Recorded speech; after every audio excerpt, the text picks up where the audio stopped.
Welcome to the deep dive. Today, we are really digging into Oklo Inc. We'll be looking at their 3Q 2025 results, sure, but maybe more importantly, their pretty radical shift in strategy for advanced nuclear. That's the mission. Yep. Boiling down the key financials, the big regulatory pivot they're making, and that long-term fuel strategy that really maps out their path forward. Okay, let's jump right in then. The numbers. Oklo reported a net loss of $0.20 per share for the quarter.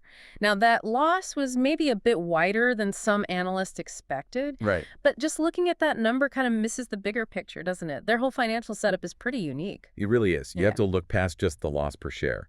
The loss from operations was $36.3 million in Q3. Okay. And when you break that down, it's not really about operational problems. It's driven by spending for growth, big jumps in payroll, professional fees for capital market stuff, that huge raise they just did. All right. And also, importantly, about $9.1 million in non-cash stock-based compensation. So paper costs, really. Got it. So yeah, the loss is wider, but it driven by getting ready to deploy, setting up the company structure, not some failure in the core business. Yep. Which leads us straight to the balance sheet. Exactly. That's maybe their biggest strategic asset right now. You could definitely argue that. Yeah. As of the end of Q3 2025, they had, get this, $1.184 billion in cash and marketable securities. Wow. Okay. That's a war chest. It absolutely is. It's their operational insurance policy. And where did that cash injection come from? That's important too. Yeah, a big chunk, $526.5 million, came from a really successful at-the-market offering, the ATM offering. Yeah. So that raise, plus looking at how much they're actually spending, that tells you about their runway. Right, their burn rate. How's that looking? It looks quite manageable, actually, especially with that much cash. Year to date through Q3, cash used in operating activities was only $48.7 million. Okay. Which puts them right on track for their full year forecast of $65 to $80 million. So the bottom line, they've bought themselves years of financial runway. They don't need to sweat revenue generation just yet. Which fits perfectly with that analogy their CEO, Jacob DeWitt, used, right?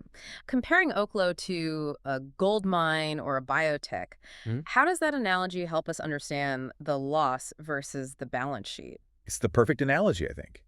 It explains why you have to tolerate these early losses. Think about a biotech. They might burn through $1 billion on R&D, clinical trials, zero revenue for years.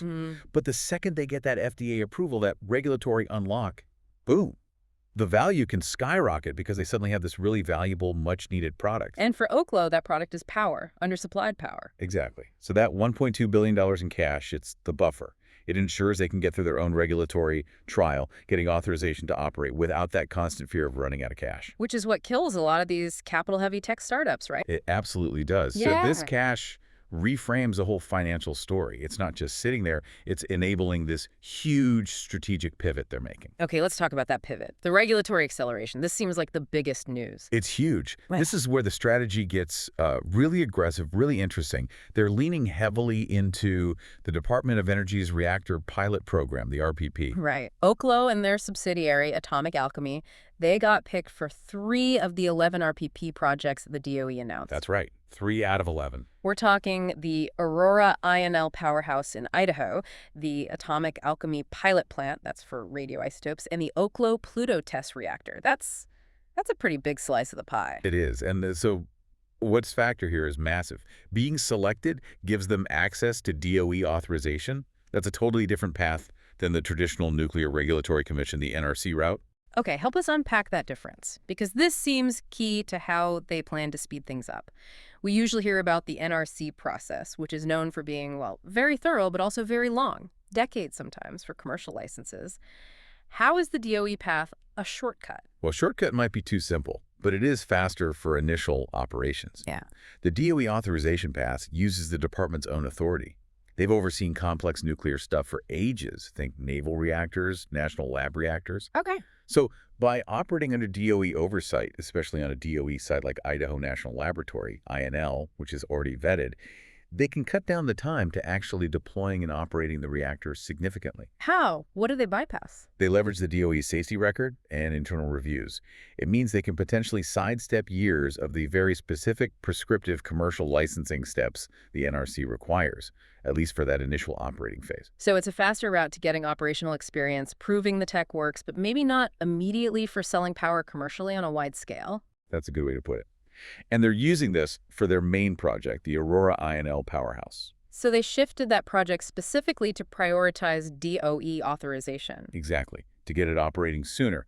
But, and this is the really smart part, they're still working with the NRC in parallel. Ah, okay. They plan to get full commercial licensing eventually. It's a dual-track approach. Get running quickly under DOE, gather data, then use that to smooth the path for the full NRC license later. Doesn't that carry some risk, though? Like, if you optimize for the DOE pathway first, does that make it harder to meet the full NRC commercial requirements later? Are you building something slightly different? That's definitely the key question, the potential risk. But the thinking is that the experience gained is invaluable. Actually operating a reactor, even under DOE rules, gives you so much real-world data. On performance, materials, safety? All of it. And that data is gold for de-risking the eventual NRC application. The DOE path basically lets them build that operating history years earlier than they could otherwise. It's about getting the lights on fast, proving reliability. And it's not just talk. They're actually moving dirt. This isn't just strategy papers. Not at all. It's happening now. Groundbreaking for Aurora INL was back in September. Right. Their partner, Kiewit, got heavy equipment on site late October. They're planning controlled blasting mid-November, and then full excavation starts in early January. So when they say accelerated timelines, they mean shovels in the ground, rocks moving, like, right now. Exactly. It's execution mode. And we're also seeing them hit major procurement milestones, buying the big-ticket items. That signals they're moving past R&D, right? Absolutely. Locking down these long lead components this quarter, things like the in-vessel and ex-vessel handling machines, the sodium pumps, the reactor trip system. Why are those specific components so important to secure now? Well, getting those parts ordered, especially the handling machines and the sodium pumps, those are complex, custom items that take a long time to build. Ordering them now cuts down lead times, probably helps manage inflation risk on the cost, and it shows everyone, investors, regulators, that they're committed. They aren't waiting around for final authorization before they start spending serious money on hardware. It makes the project feel much more tangible. Okay, let's shift gears then, because as interesting as the regulatory stuff is, this next part might be even more crucial. Their fuel strategy. It seems designed to completely avoid the usual enrichment bottlenecks. Yeah, this is potentially their biggest competitive advantage. It's all about securing fuel without being totally dependent on the conventional enrichment market, especially the high-assay, low-enriched uranium, or HELU market, which is still developing slowly. So how are they doing it? It sounds like multiple approaches. It is. It's a layered strategy. Think near-term, mid-term, and long-term fuel sources.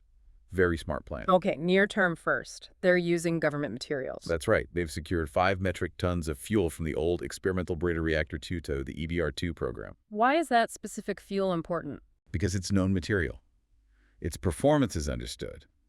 And crucially, it's available now and needs little or no extra enrichment. It's a ready-to-go fuel source for their first reactor. And then there's the plutonium figure. That one really stands out. They mentioned 20 metric tons of government plutonium reserves could potentially be made available. What's the impact of that? Oh, the impact is potentially massive for getting their first few reactors up and running quickly. Right. Oklo can blend that plutonium with natural or depleted uranium. And the key is? The key is that blend doesn't need advanced enrichment. It completely bypasses the current bottleneck for HLEU. That 20 tons of plutonium could offset the need for something like 180 tons of enriched uranium. Wow. It's basically a huge stockpile of ready-to-use bridge fuel that could accelerate their initial deployments by years. That is. Yeah, that's a game changer for de-risking the early rollout. Okay, so that's near term. Midterm. Midterm is about hedging their bets, partnering up with the existing enrichment players. They're talking to conventional enrichers like Centrus and also advanced enrichers like Hexium. So covering their bases, making sure they get supply as new enrichment capacity does come online. Exactly. Diversification. But the real end game, the long-term vision, seems to be about recycling, achieving like true fuel independence. They announced this Tennessee Advanced Fuel Center, Phase 1. Yes, this is the big strategic move towards vertical integration. It includes building their own fuel recycling facility. So moving from just being a fuel customer to being a fuel processor and creator. Precisely. Unlocking the energy still left in used nuclear fuel. That's the path to real resource abundance. And the scale of this Tennessee project is serious, up to $1.68 billion investment, aiming for production in the early 2030s. Plus, collaborating with TVA, a major utility. What does putting that kind of money down signal? It signals huge commitment, long-term vision. An investment that big creates a major advanced manufacturing and processing hub. It's potentially a whole new part of the nuclear supply chain right there in Tennessee. High-skill jobs, long-term economic impact. Definitely. Supporting not just Oklo, but maybe the whole future fleet of advanced reactors that will need this kind of domestic fuel recycling. And this recycling plan leads us to that absolutely mind-blowing statistic the CEO mentioned about the potential resource. Right, the aha moment. He pointed out that the used nuclear fuel we currently have in the U.S., what we usually call waste, Yeah. if you recycle it, the remaining energy content is equivalent to about 1.2 trillion barrels of oil. 1.2 trillion barrels of oil. That's roughly the same scale as all known global oil reserves, isn't it? Pretty much, yeah. And that energy is just sitting there mostly in dry casks at reactor sites. It redefines waste as a massive untapped domestic energy reserve. Strategic abundance, like you said. Incredible. It turns a liability into potentially our biggest energy asset. And they're not just thinking domestically. They're building international partnerships too. Joint tech development with Blykalla in Sweden, and this potential huge investment from Nucleo up to $2 billion for fuel fabrication here in the U.S. Reinforcing that whole domestic supply chain idea. Yeah. Exactly. It all fits together. Okay, so stepping back, looking at the Q3 results and all this forward guidance, the picture seems clear. Oklo is using that massive cash cushion, the $1.2 billion, to aggressively pivot, moving out of just R&D and into serious deployment preparation. And they found this regulatory accelerator, the DOE pathway, to speed things up. And the key is that transition isn't theoretical. It's happening now. Heavy equipment is on site, blasting is scheduled. This really forces the market to confront its old assumptions about nuclear timelines. Right. So the question becomes, with Oklo actively using this DOE path, actively shortening the timeline to operation, how quickly will the market start pricing that in? Will it overcome that historical skepticism about nuclear regulatory hurdles? Because the market has always heavily discounted these projects due to those long, uncertain timelines. Exactly. Oklo's trying to break that pattern. And maybe the final thought for you to chew on. If they and others can actually start tapping into that recycled fuel, that 1.2 trillion barrel oil equivalent sitting in U.S. waste, what does that truly mean for long-term energy independence, not just for the U.S., but globally, for geopolitics, and for finally having a real productive solution to the nuclear waste issue itself? That's the trillion-barrel question, isn't it?